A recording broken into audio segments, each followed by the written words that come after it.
এক দশকেরও বেশি সময় ধরে যুদ্ধ, ক্ষুধা আর মানবিক সংকটে জর্জরিত ইয়েমেন। বিশ্ব যখন দেশটিকে দেখছে ধ্বংসস্তূপের প্রতিচ্ছবি হিসেবে, তখন যুদ্ধ ভুলে উৎসবে মেতেছে ইয়েমেনবাসী। শতাব্দী প্রাচীন বালদা স্টার উৎসব ঘিরে দেশটির পূর্ব উপকূলের সমুদ্র সৈকতে নেমেছে দর্শনার্থীর ঢল। মাসব্যাপী এই উৎসবে সাংস্কৃতিক আয়োজন, ঐতিহ্যবাহী পর্যটন কার্যক্রম আর প্রদর্শনী একসঙ্গে অনুষ্ঠিত হচ্ছে।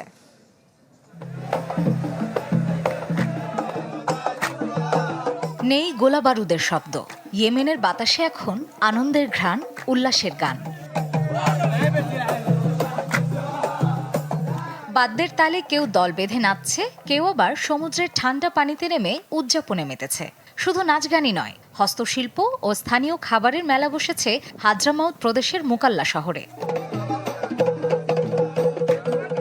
ইয়েমেনের অন্যতম প্রাচীন ও জনপ্রিয় উপকূলীয় লোকজ উৎসব আল বালদা প্রতি বছর জুলাইয়ের মাঝামাঝি থেকে আগস্টের শেষ পর্যন্ত পালিত হয় এই উৎসব। স্থানীয় বাসিন্দাদের কাছে এটি বালদা স্টার নামে পরিচিত। নগদ নিয়ে এলো হার না মানা হার অফার। সর্বনিম্ন 10,000 টাকা রেমিটেন্স নগদে পাঠালে থাকছে স্বর্ণের হার জেতার সুযোগ। সারা বছর আমরা অপেক্ষায় থাকি এই উৎসবে। যুদ্ধ আর কঠিন বাস্তবতার মাঝেও এই কটি দিন আমাদের অনেক আনন্দ দেয়।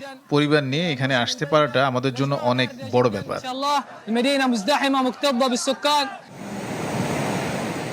এবার উৎসব শুধু আনন্দই বয়ে আনেনি, প্রাণ ফিরিয়েছে স্থানীয় অর্থনীতিতেও। পর্যটকদের ভিড় লেগে আছে হোটেল, রেস্তোরাঁ, বাজার আর ছোট ছোট ব্যবসা প্রতিষ্ঠানগুলোতে। বছরের সবচেয়ে বেশি আয়ের সময় এটি, তাই ব্যবসায়ীদের আশা এবার যুদ্ধের ক্ষত সামলে ঘুরে দাঁড়াবেন তারা।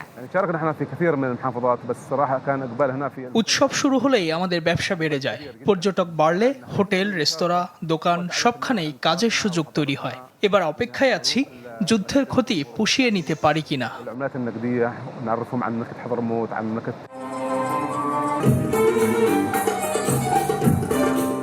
দীর্ঘ সংঘাত এখনো শেষ হয়নি, দেশের অনেক অঞ্চল এখনো অনিশ্চয়তার মধ্যে। তবুও মুকাল্লার এই উৎসব যেন জানিয়ে দিচ্ছে, যুদ্ধ মানুষের স্বপ্ন কেড়ে নিতে পারে, কিন্তু বেঁচে থাকার ইচ্ছা, সংস্কৃতি আর আনন্দ উদযাপনের আকাঙ্ক্ষাকে থামিয়ে রাখতে পারে না।